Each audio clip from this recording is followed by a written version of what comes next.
So Al Nassr is in advanced talks to,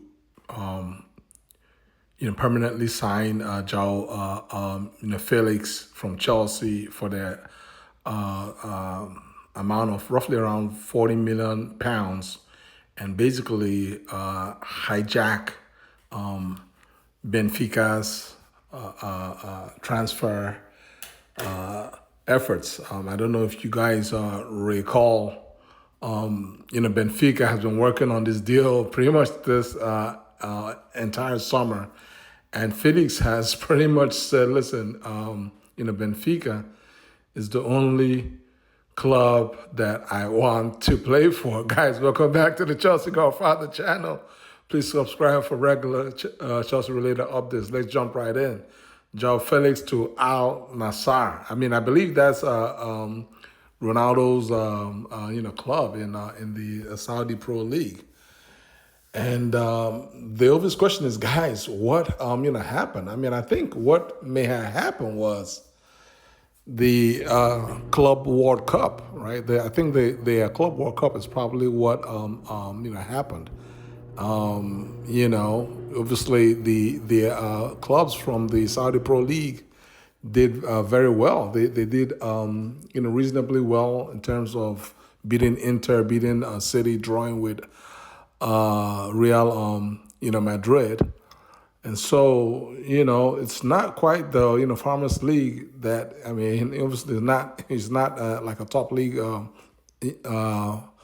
compared to the top, European leagues, but it's still, a lot more, competitive.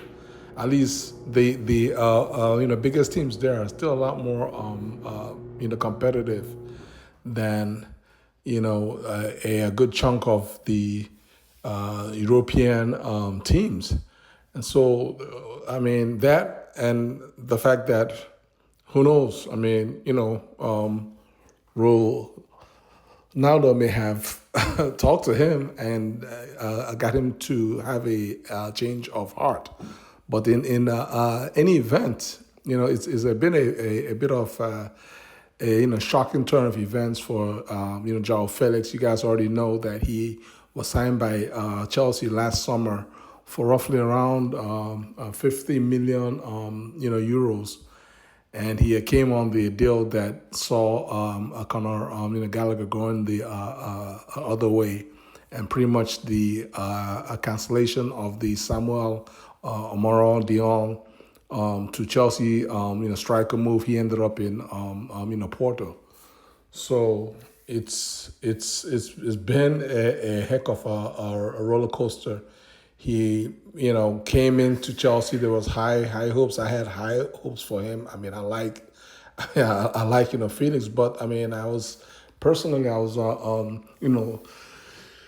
disappointed by Felix not pulling up his big boy pants to basically fight for his spot at Chelsea. I mean, he was being played mostly in the Conference League and in cup games. He was given a couple of starts in the Premier League. They don't quite do that well, but I wouldn't fault him on that. I mean, it's only a handful of starts, but I was hoping that he would stick around and at least fight for his shirt.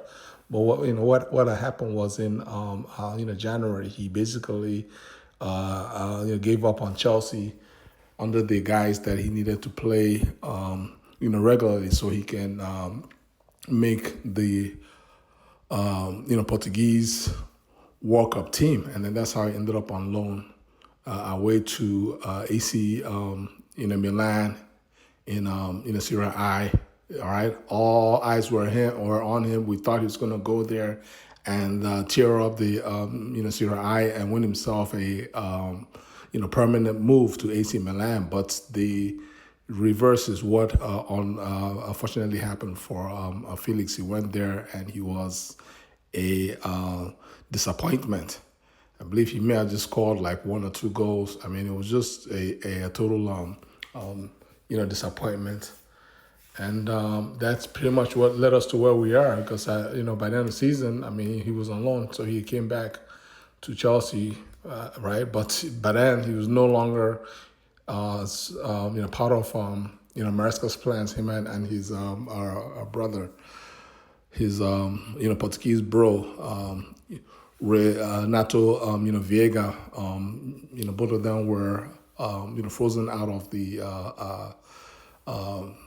squad for the club World Cup and told to pretty much go and find new homes. And so that's where we are. And so I mean, again, this is based on reports by Fab, Romano, and it appears that this may be closing in 1 or 2 days. 40 million pounds. That's just massive. If we can pull that off, if Bowley and them can pull that off, that's massive. It's gonna unlock a lot of, at least a couple of deals, a couple of 1 or 2 players coming in, whether it be Jarrell Hato or Xavi Simmons. So let's see how this plays out. How do you guys feel? Please like this video, share this video, and subscribe to my channel. God bless you guys. Peace.